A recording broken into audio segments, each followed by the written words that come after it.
Adelante. Buenas tardes, muchas gracias. Es como extraña esta forma de defender, siempre lo imaginé como que iba a ser presencial, pero démosle. Mi tesis se tituló Retorno penitenciario en la región metropolitana, un fenómeno heterogéneo y desigual. En primer lugar, poner relevante los antecedentes. Aproximadamente en Chile existen 44.000 personas que se encuentran privadas de libertad. La mitad de estas personas, según investigaciones que se han hecho en el país, corresponden a sujetos, o sea, corresponde a personas que presentan necesidades de atención en materia de salud, ya sea física, mental o por tratamiento de consumo. El 86% de las personas que se encuentran privadas de libertad aproximadamente no completó sus estudios de enseñanza media. Por otro lado, respecto del tema laboral, si bien en Chile no se cuentan con cifras del último tiempo, sí en Estados Unidos principalmente se ha determinado que la población que se encuentra privada de libertad presenta escaso preste y experiencia laboral, y asimismo una baja motivación por insertarse en el mercado laboral formal. Y además, en Chile la reincidencia delictual oscila entre un 42 y un 50% aproximadamente, según cifras oficiales de las últimas dos investigaciones que se han realizado. Una por Gendarmería de Chile el 2013 y una por Fundación Paz Ciudadana, en conjunto con la Universidad Adolfo Ibáñez, el 2012. Para el año en que yo enfoqué la investigación, que corresponde al 2014, para la región metropolitana, retornaron 3.739 personas a la vida en libertad tras concluir su condena. Como parte del problema o sea, de la problematización de la investigación, es necesario situar que durante los últimos años, la intención tanto interventiva como investigativa ha procedido al tránsito de las prácticas intramuros hacia las extramuros, centrando siempre el proceso de intervención en elementos propios de los sujetos. Por ejemplo, en el modelo NRN RNR, que basa la intervención acá en Chile, las variables criminógenas de carácter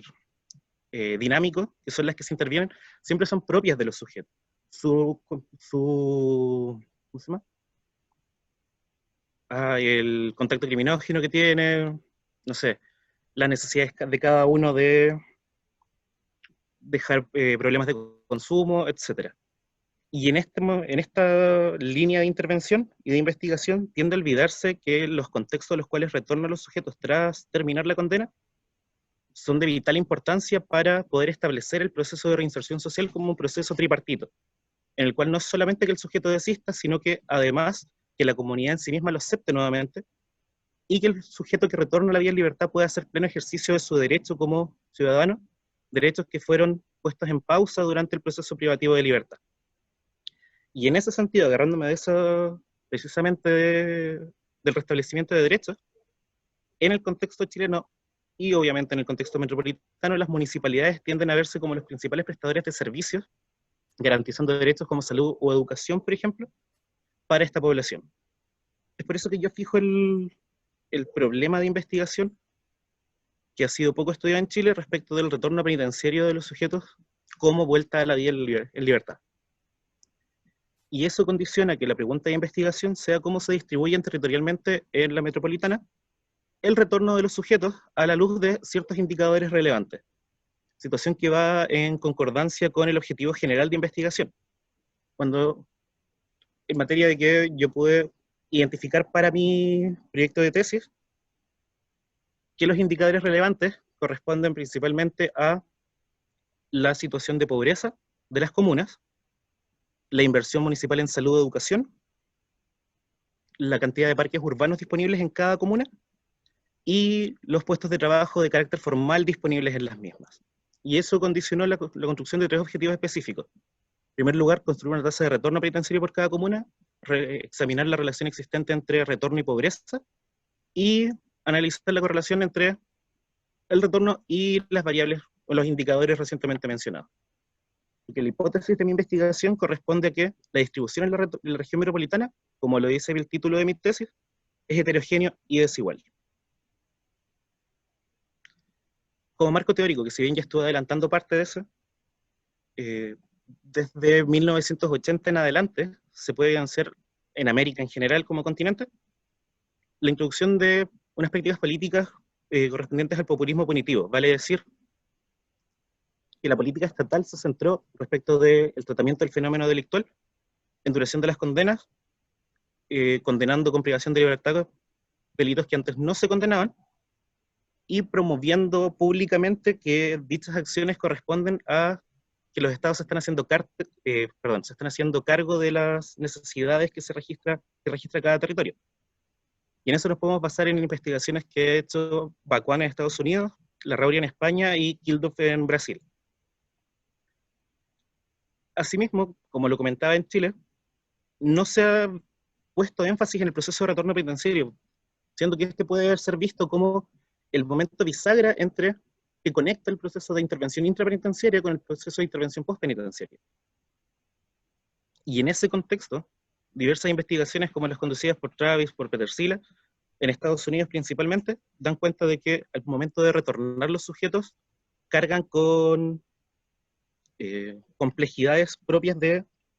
su proceso privativo de libertad, producto de que las atenciones, por ejemplo, en salud o en educación, no son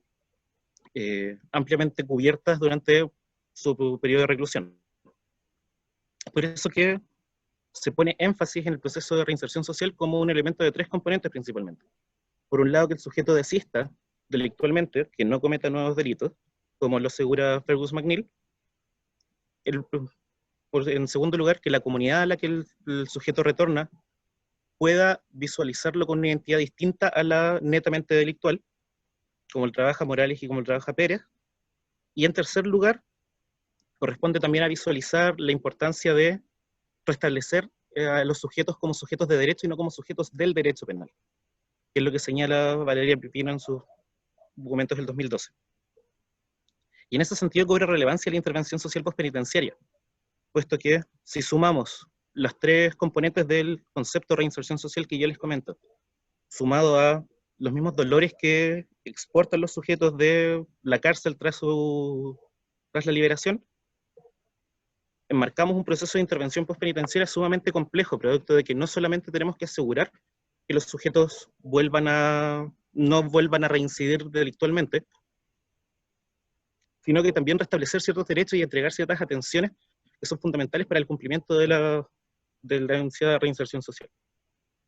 Como marco metodológico de mi tesis, yo me situé desde el método cuantitativo de investigación social, en un estudio de carácter descriptivo, producto de que,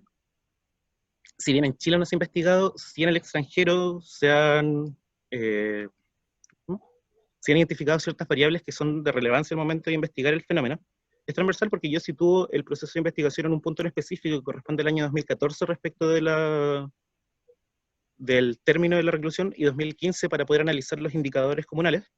Y es no experimental porque no pude tener injerencia directa en ninguna de las variables a estudiar.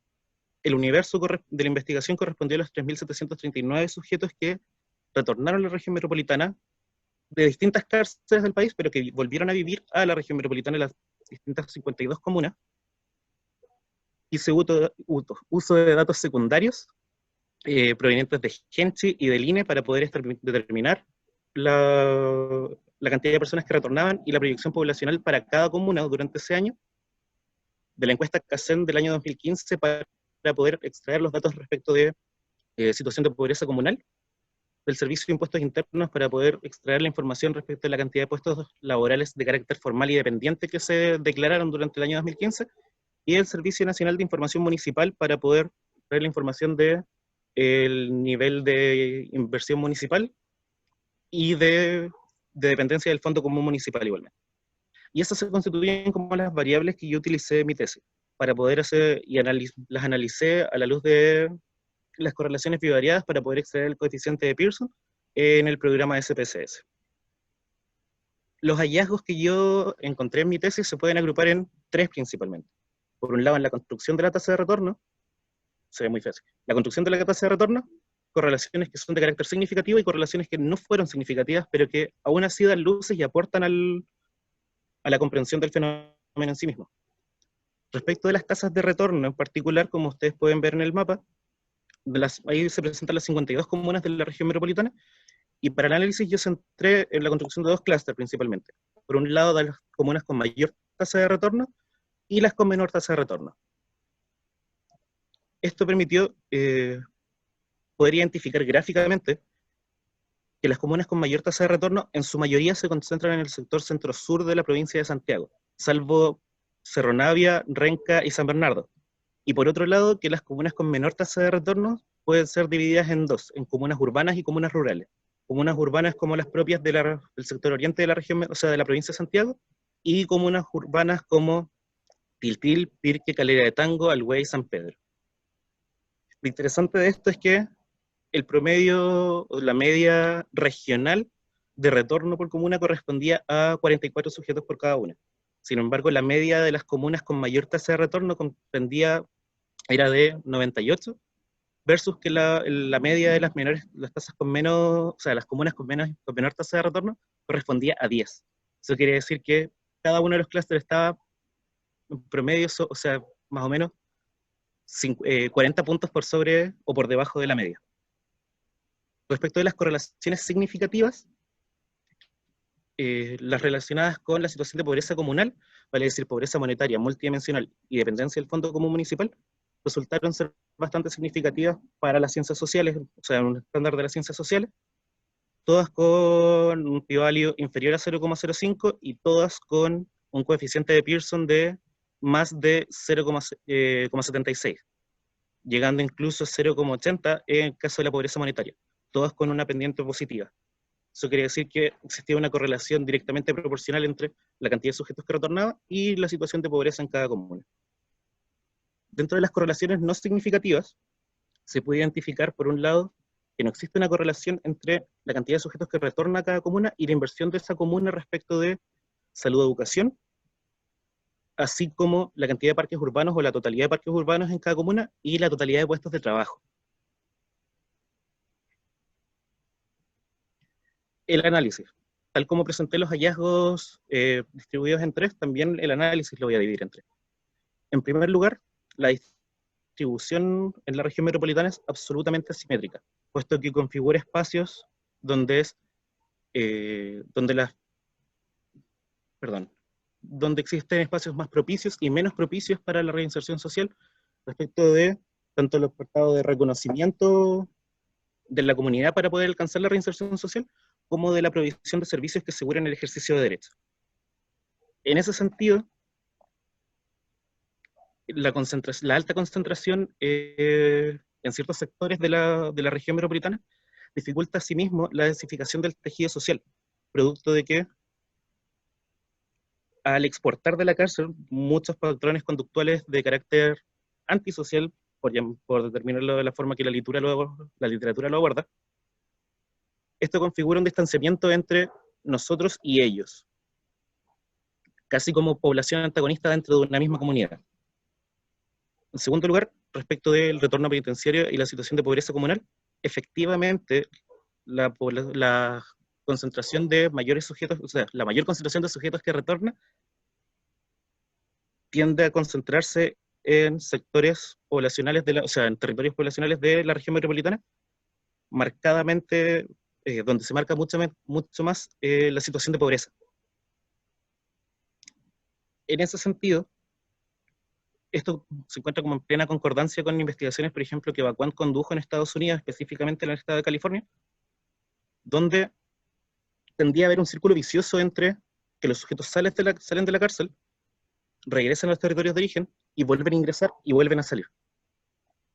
En ese sentido, podemos analizar que los territorios en donde mayormente se concentra esta población tienden a ser los principales afectados o los principales usuarios de las políticas devenidas del populismo punitivo, producto de que presentan mayores agentes de control social, como lo va trabajando Garland, en esos mismos territorios. Esto no quiere decir que en estos territorios existan más sujetos que cometen delitos, sino que estos territorios efectivamente se configuran como espacios donde esos delitos son mayormente castigados con penas privativas de libertad. Y asimismo,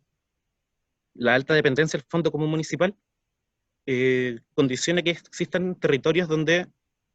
existan déficits presupuestarios de la administración municipal que no permitan proveer servicios en atención a los derechos que, por lo menos yo estudié, que correspondían a salud y educación, de una manera mucho más eficiente que en los territorios con menor tasa de retorno penitenciario. Disculpa, Ignacio, te ¿Sí? quedan 5 minutos. Ya. Y en ese sentido, como relacionado al tercer hallazgo, que correspondía a los indicadores municipales, efectivamente, la baja inversión tanto en salud como en educación no permite proveer servicios que puedan restablecer los derechos que no fueron tratados o las necesidades que no fueron abordadas durante el proceso privativo de libertad. Como les mencionaba, más del 50% de las personas que salen de la cárcel presentan necesidades de atención, por ejemplo, en salud, necesidades que no son cubiertas, producto de la alta concentración en espacios altamente empobrecidos o con déficit presupuestario. Asimismo, la escasa presencia de parques urbanos, por ejemplo, dificulta el fortalecimiento del tejido social, no solo por lo que comenté anteriormente, de la alta concentración de sujetos que exportan patrones conductuales antisociales, sino que tampoco se propician espacios en donde se pueda haber fortalecido donde se propician espacios de encuentro que puedan fortalecer dicho tejido social. Y finalmente, si bien no es intención de la tesis afirmar fehacientemente que estos sujetos se encuentran en mayor medida excluidos del mercado laboral, porque las dinámicas del mercado laboral no fueron el foco de la investigación, sí al menos se puede decir que la reducida oferta en los sectores donde se concentra la mayor cantidad de población que retorna no facilita el acceso a trabajos de carácter formal, que son los que los conducen a obtener contratos de trabajo que les permitan tener seguridad social en términos de las previsiones, del mismo seguridad de cesantía, por ejemplo, que durante la pandemia se ha hablado bastante con la ley de protección del empleo. La principal implicancia en las políticas públicas que yo veo en los hallazgos que obtuve en mi tesis es que permite identificar potenciales espacios de intervención postpenitenciaria prioritarios dentro de la región metropolitana, puesto que considerar las tasas de retorno nos permite visibilizar la cantidad de población que debe recibir dicha intervención en la materia de reinserción social, que a la fecha no se está visibilizando, que no ha sido contemplada para poder planificar la política pública. Asimismo, permite visibilizar a esta población, a este grupo poblacional, como parte de la población prioritaria de los servicios municipales. Ya no solo, por ejemplo, ver para los colegios o para los CEFAM que población adulta mayor, población de riesgo por enfermedades crónicas requiere atención privilegiada, o prioritaria, mejor dicho, sino que esta población igualmente lo requiere. Asimismo, permite evidenciar la necesidad de fortalecer espacios de desarrollo comunitario y de tejido social. Porque, insisto, si no es contemplada esta dinámica, muy poco, y se centra la intervención netamente en los procesos individuales de cada sujeto, muy poco tiene que ver la necesidad de fortalecer el desarrollo. Y en cuarto lugar, permite identificar ciertos polos industriales de trabajo de carácter dependiente, que por ejemplo, para los programas de intermediación laboral propios de la OMIL de cada comuna, o de los programas de instituciones del sector de la sociedad civil, como por ejemplo donde yo me desempeño, nos permite identificar a qué lugares se debe apuntar para poder propiciar espacios de intermediación laboral para esta población. De manera sintética, la conclusión a la que yo llego con el desarrollo de mi tesis es que la distribución territorial en la región metropolitana es efectivamente heterogénea y desigual, comprobando, tanto estadística como teóricamente, la hipótesis que yo planteo en un comienzo. Heterogénea, puesto que, al no distribuirse de manera simétrica, se configuran polos donde, a medida que aumenta, o sea, que se encuentra relacionada tanto el aumento de situación de pobreza con el aumento de la población que retorna. Y desigual, pues, en estos mismos territorios se presentan graves, o complejos, mejor dicho, situaciones de desigualdad tanto económica, política y social que configuran espacios absolutamente marginados de la acción directa de la política pública o de la política social. Las limitaciones que yo identifiqué en mi tesis principalmente son dos. Por un lado, está el abordaje netamente cuantitativo, que no permite pesquisar las particularidades de cada espacio, como por ejemplo, no sé, la voluntad política que puede presentar cada administración municipal para poder hacerse cargo de intervenir en esta materia. Y en segundo lugar,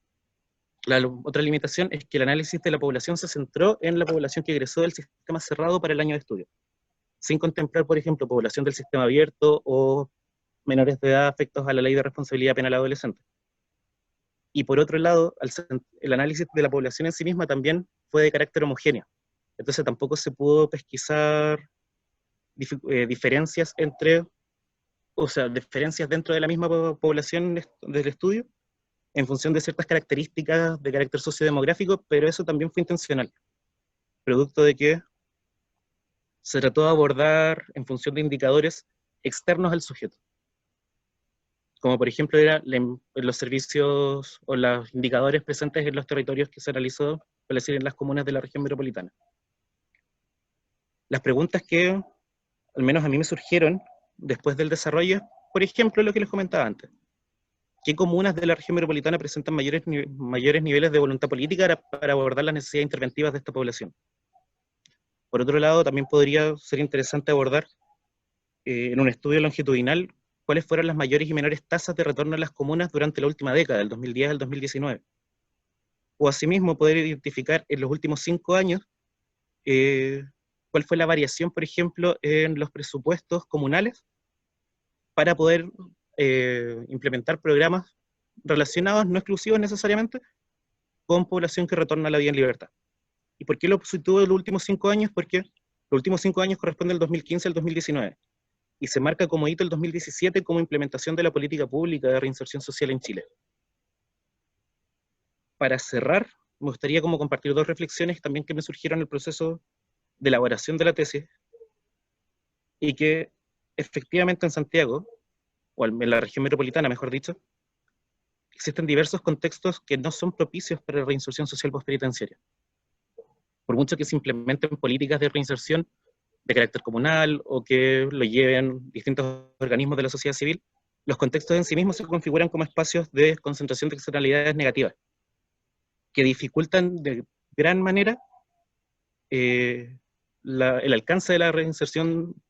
social en los 3 conceptos que yo abordé anteriormente, que les comentaba. Y por otro lado, que el abordaje de la política pública hasta la fecha de la investigación al menos, daba cuenta de una política pública monocausalista y unidimensional. Monocausalista producto de que solo se centra en las necesidades interventivas individuales de cada sujeto,